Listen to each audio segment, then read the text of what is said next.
Selamat pagi Bu, tentu ada apa? Saya ingin membahas mengenai piket kelas. Saya perhatikan kamu tidak hadir untuk menjalankan tugas piket minggu lalu. Apa ada alasan khusus? Oh maaf Bu, saya benar-benar lupa. Saya selalu sibuk dengan tugas-tugas sekolah lainnya.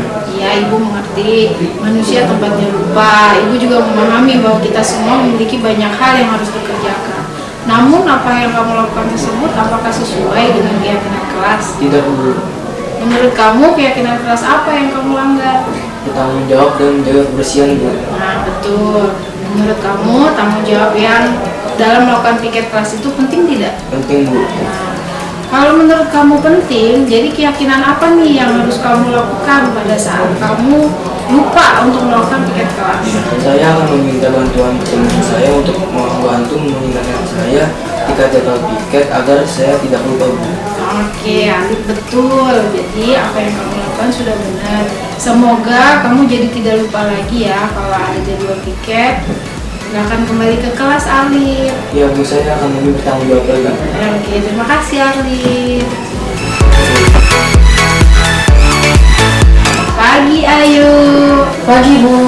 Ibu dapat laporan nih dari guru piket. Kamu tadi terlambat ya datang ke sekolah. Iya Bu, maaf. Ini pasti ada alasan kenapa datang terlambat. Saya terlambat karena terlambat berangkat sekolah, jadi kena macet di jalan. Ibu paham kalau kamu berangkatnya lewat dari jam 6 pagi, pasti jalanannya udah macet.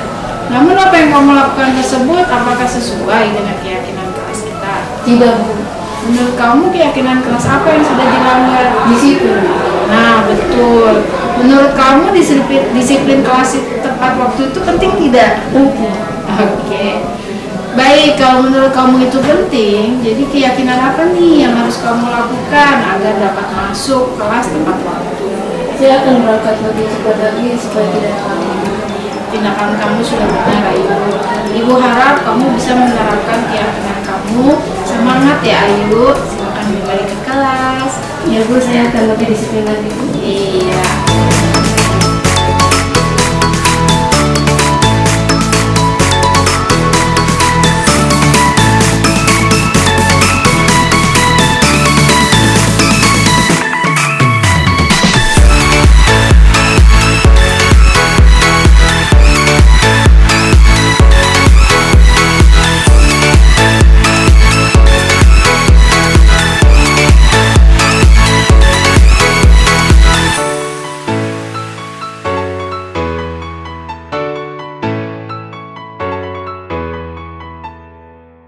Assalamualaikum warahmatullahi wabarakatuh. Terima kasih Bapak Ibu atas waktunya di sini. Perkenalkan, nama saya Hoirun Nikmah. Saya calon guru penggerak angkatan 11. Di sini saya ingin memaparkan tentang budaya positif dari materi modul 1.4. Oke, di sini sebelum kita masuk ke materi, di sini ada pembahasan tentang filosofi Ki Hajar Dewantara. Yang intinya adalah pendidikan haruslah berpihak kepada murid sesuai dengan minat, bakat, dan kemampuan anak. Guru ibaratnya adalah petani, sekolah ibaratnya tanah atau lahan, dan murid ibaratnya benih. Petani hanya bisa menuntun tumbuhnya benih dengan merawatnya. Jadi kita sebagai guru bukan menuntut, tapi menuntun siswa sesuai dengan karakter dan perilakunya. Ya, jadi kalau anak itu ibaratnya lahir itu tidak dengan kertas kosong, tapi memang sudah ada coretan. Sinilah peran guru, kita menebalkan coretan-coretan yang positif untuk kita tebalkan menjadi perilaku yang baik untuk anak-anak. Itu. Kemudian berdasarkan penerapan tahapan Bagja akan muncul pembiasaan positif di sekolah yang akan kita kenal dengan budaya positif. Budaya positif ini akan menimbulkan rasa aman dan nyaman pada murid dalam proses pembelajaran. Seperti filosofi Ki Hajar Dewantara, kita adalah berpusatnya kepada murid dan murid. Budaya positif juga dapat mendorong murid untuk mampu berpikir, bertindak, dan mencipta sebagai proses memerdekakan dirinya sehingga murid lebih mandiri dan bertanggung jawab. Apa sih itu Bagja? Setiap guru pasti memiliki visi. Agar dapat menciptakan visi yang berpihak pada murid, dapat menggunakan pendekatan inquiry apresiatif atau EI. EI adalah pendekatan manajemen perubahan yang berkolaboratif dan berbasis kekuatan. Pendekatan inquiry apresiatif atau EI diterapkan melalui sebuah metode, yaitu metode Bagja. Jadi dalam menentukan visi, kita menggunakan metode Bagja dulu. Apa aja sih tuh metode Bagja? Yang B-nya itu kita buat pertanyaan utama. Setelah itu kita ambil pelajaran dari pertanyaan tersebut, kemudian gali mimpi, jabarkan rencana, kemudian atur eksekusinya. Jadi balik lagi ke budaya positif, seorang guru yang baik harus memiliki kemampuan dalam mewujudkan budaya positif di sekolah. Budaya positif tersebut dapat dijalankan dengan menerapkan 5 hal. Yang pertama, disiplin positif, kemudian motivasi perilaku manusia, 5 posisi kontrol restitusi, keyakinan kelas, dan segitiga restitusi. Yang pertama kita bahas dulu disiplin positifnya. Disiplin itu sebenarnya adalah dari kata disiplina yang artinya belajar. Bukan mungkin secara umum disiplin itu biasanya adalah kayak ditentang peraturan khusus, ada peraturannya dan lain sebagainya. Tidak. Tapi asli dari kata disiplin itu yaitu belajar.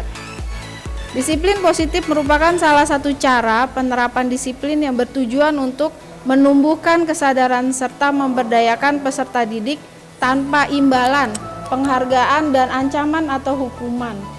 Biasanya anak-anak itu mau kita suruh karena mungkin ada hukumannya. Kalau nggak ngikutin peraturan yang saya punya, ada hukuman yang bisa kita terapkan, atau diiming-imingi sebagai imbalan.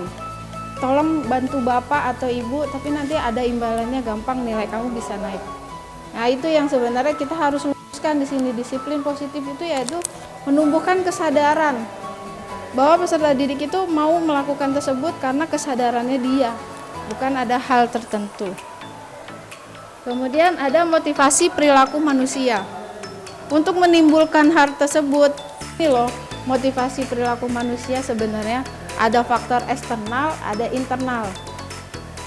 Kalau eksternal yaitu menghindari ketidaknyamanan atau hukuman untuk mendapatkan imbalan dari orang atau institusi. Kemudian yang internalnya yaitu menghargai diri sendiri. Kita berharapnya adalah memotivasi internal untuk menghargai dirinya sendiri. Jadi semua tergantung dirinya masing-masing. Kemudian ada konsep disiplin dengan intensitas gagal. Disiplin yang tidak baik contohnya seperti ini. Ada hukuman yaitu menyakitkan, tidak nyaman yang akan timbul ke diri anak, yaitu takut, memaksa, murid menyembunyikan kesalahan, murid menjadi rendah diri. Tanpa kita sadari, ini yang timbul ke anak-anak kalau kita memberikan hukuman.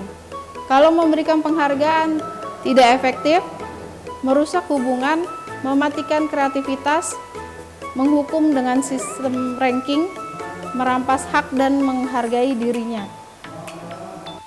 Kadang ini yang sering terlintas yaitu mematikan kreativitas. Karena sudah terbiasa ada imbalannya atau penghargaannya, anak-anak jadi tidak bisa bereksplor. Disiplin yang baik yaitu konsekuensi, penguatan jangka pendek, perlu monitoring berkelanjutan, stimulus, murid menghormati peraturan, kehilangan waktu untuk merenungi kesalahan.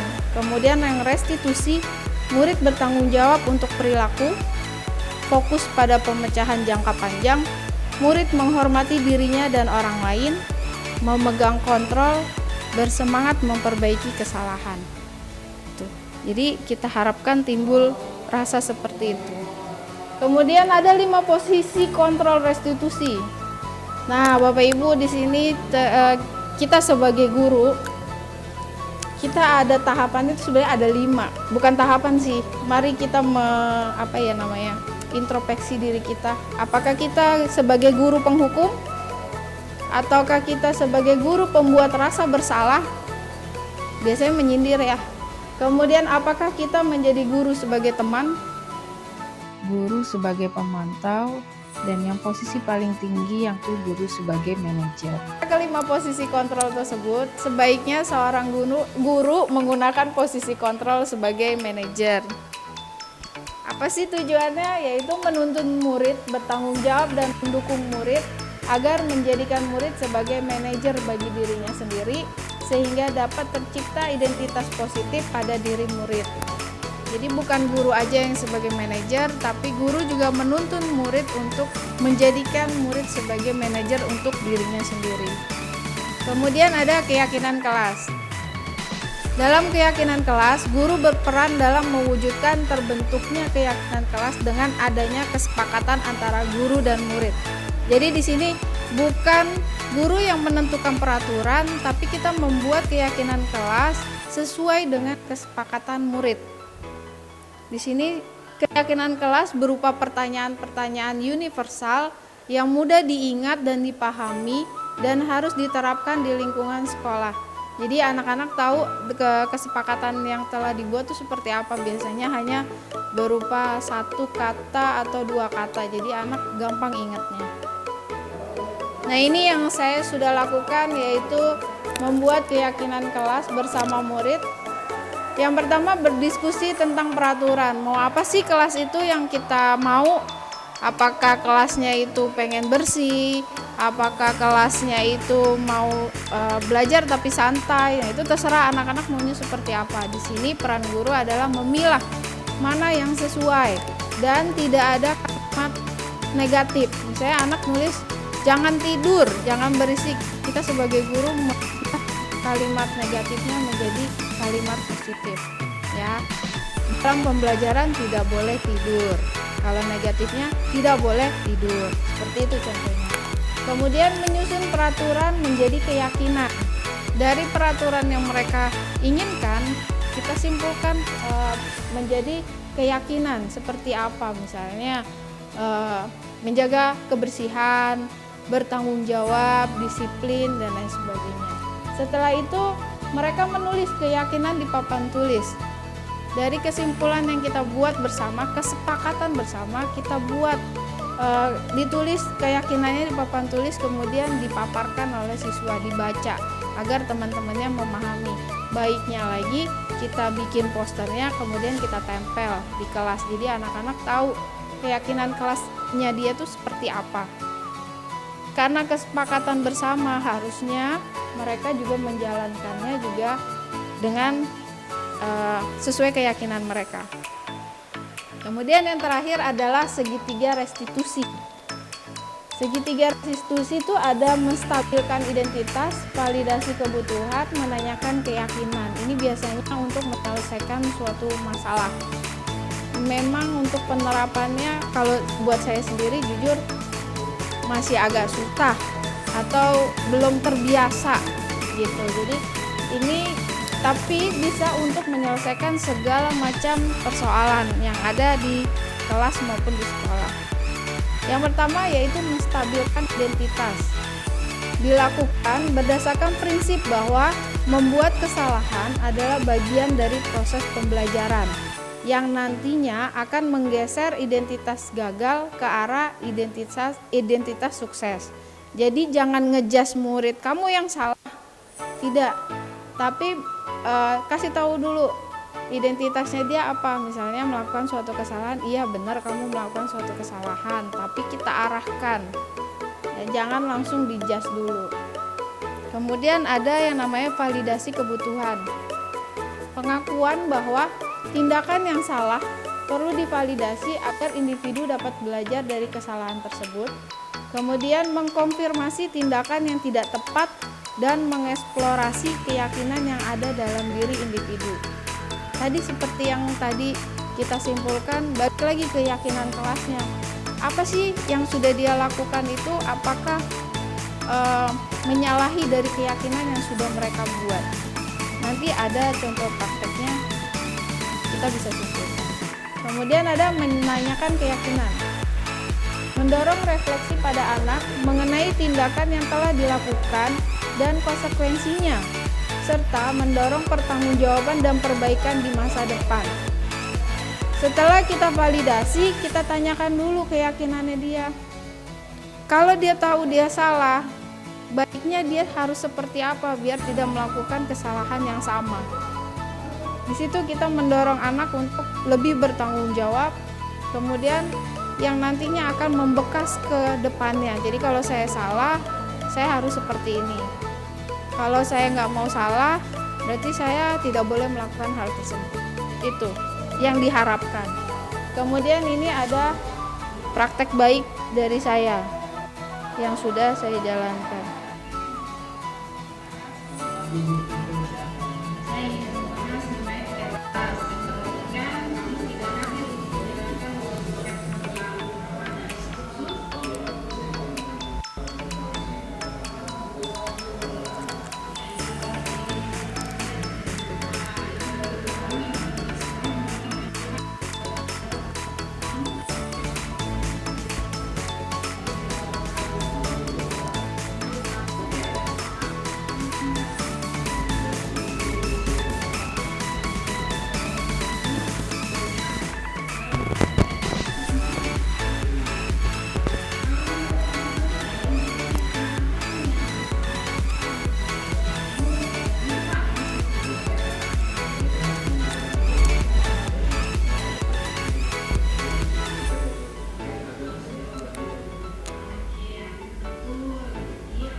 Itu adalah praktek yang sudah saya gunakan menyelesaikan suatu masalah menggunakan segitiga restitusi.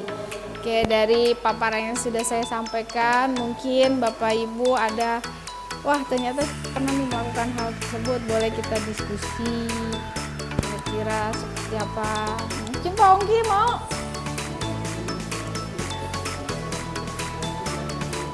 Nggak apa-apa Pak Ongki bisa. Terima kasih Bu Hairun yang sudah memberikan paparan.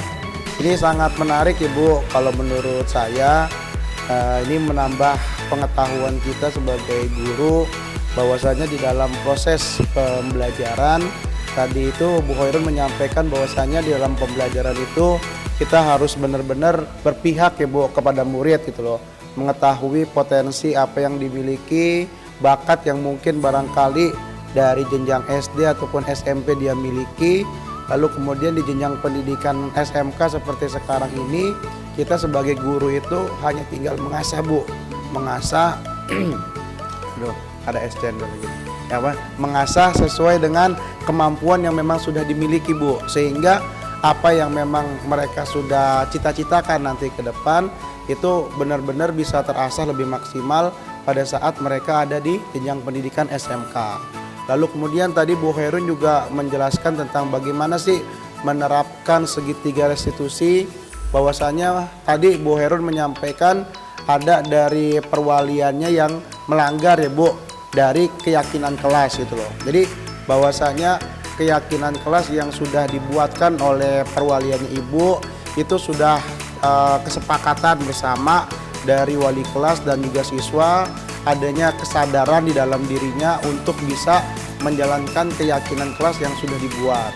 Tetapi kalau tadi disampaikan ternyata ada dari perwalian Bu Hairun itu yang melanggar terkait dengan keyakinan kelas. Lalu kemudian tadi Ibu juga di situ melakukan yang namanya proses segitiga restitusi, menggali apa yang memang pelanggaran ataupun kesalahan yang dia perbuat, lalu kemudian mengkaitkan dengan keyakinan kelas yang sudah dibuat, lalu kemudian tindak lanjut untuk memperbaiki dari kesalahannya dia itu seperti apa.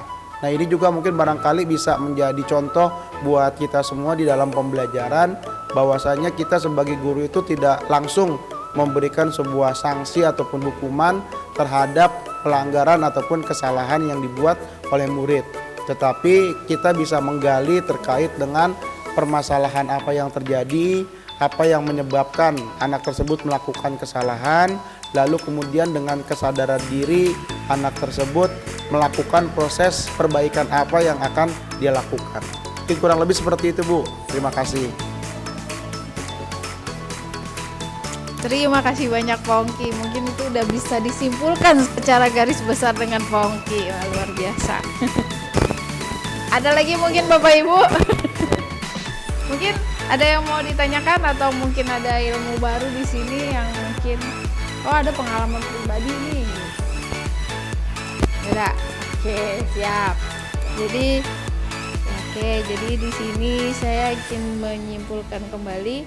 Nah, apa sih tentang budaya positif itu, keterkaitannya itu apa sih? Sebenarnya kita akan terus berhubungan satu dengan yang lain tentang filosofi Ki Hajar Dewantara. Ya, beliau luar biasa pemikirannya untuk masa depan, di mana mereka selalu beliau memusatkan pembelajaran itu harusnya ada di anak-anak.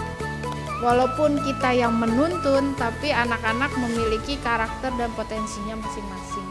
Kemudian ada nilai peran guru penggerak, kemudian ada visi dan guru penggerak. Nih, dengan menjalankan budaya positif yang tadi sudah dipaparkan, maka akan mempermudah kita untuk mencapai tujuan pendidikan sesuai dengan filosofi Ki Hajar Dewantara, yaitu pendidikan yang berpihak pada murid dan bersifat menuntun. Jadi balik lagi, semua berpihak kepada murid dan murid lagi. Kemudian apa aja sih yang harus ada dalam nilai dan peran guru penggerak? Yang pertama, sesuai dengan filosofi Ki Hajar Dewantara, yaitu berpihak kepada murid, kemudian menciptakan kemandirian, reflektif, kolaboratif, dan inovatif.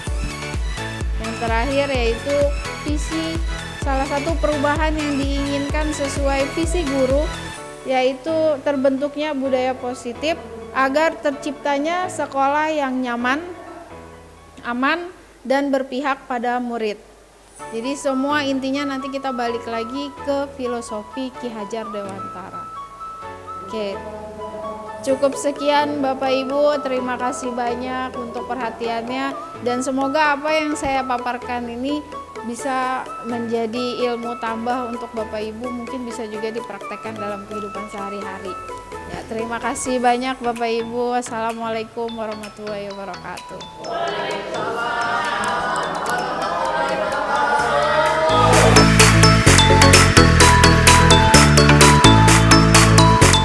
Assalamualaikum warahmatullahi wabarakatuh. Perkenalkan, nama saya Agus Irfan, salah satu guru pengajar di SMK Negeri 7 Jakarta. Saya ingin menanggapi tentang paparan Ibu Irun mengatakan tentang budaya positif di sekolah. Budaya positif di sekolah, menurut pribadi saya itu sangat baik, ya, karena dapat memberikan motivasi kepada siswa, motivasi belajar, motivasi macam-macam dan sebagainya, agar siswa-siswa terutama di SMK 7 Jakarta ini selalu berpikiran yang positif. Jadi apa yang mereka kerjakan itu jelas untuk tujuannya apa. Jadi tinggal kita guru-guru yang ada di sini tinggal mengarahkan agar hal-hal yang negatif yang dibawa dari luar bisa disingkirkan.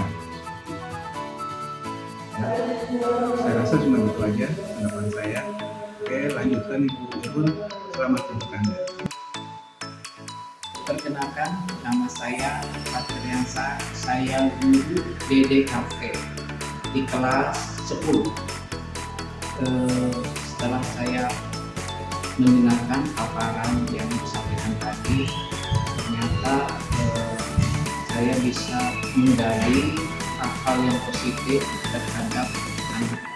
Yang tadinya anak melakukan kesalahan, saya memandangnya selalu negatif terhadap anak tersebut.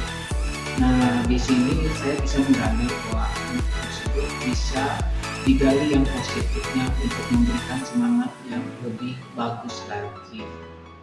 Oke. Assalamualaikum warahmatullahi wabarakatuh. Perkenalkan, nama saya Romauli Tua Gratia. Saya merupakan mahasiswa PKM dari Prodi PPKN dari Universitas Negeri Jakarta. Di sini saya akan menyampaikan apa yang saya dapat terkait materi budaya positif yang telah disampaikan oleh Ibu Hoirun Nikmah, di mana budaya positif menjadi acuan atau landasan seorang guru dalam menciptakan rasa aman dan nyaman pada siswa dalam proses pembelajaran. Budaya positif dapat dijalankan dengan beberapa cara. Yang pertama yaitu disiplin positif, yang kedua motivasi perilaku manusia, yang ketiga 5 posisi kontrol restitusi, yang keempat keyakinan, dan yang kelima segitiga restitusi. Demikian yang dapat saya sampaikan, kurang lebihnya mohon maaf. Terima kasih. Wassalamualaikum warahmatullahi wabarakatuh. Nama saya Nike Krisdarmawanitya. Saya merupakan mahasiswa PTL dari Program Studi Pendidikan Agama Kristen Sekolah Tinggi Teologi Ekumene Jakarta. Di sini saya akan menyampaikan kesimpulan dari materi budaya positif yang disampaikan oleh Ibu Hoirun Nikmah, yaitu materi budaya positif mengacu pada Ki Hajar Dewantara, yaitu pendidikan haruslah berpihak pada murid sesuai minat dan bakat anak. Oleh karena itu dibutuhkan tahapan baca sebagai pembiasaan positif di sekolah atau dikenal dengan budaya positif. Adapun tahapan budaya positif yang dapat dilakukan seorang guru yaitu yang pertama disiplin positif, kedua motivasi perilaku manusia, yang ketiga 5 posisi kontrol restitusi, yang keempat keyakinan kelas, yang kelima segitiga restitusi. Inilah kesimpulan dari saya mengenai budaya positif. Sekian dan terima kasih.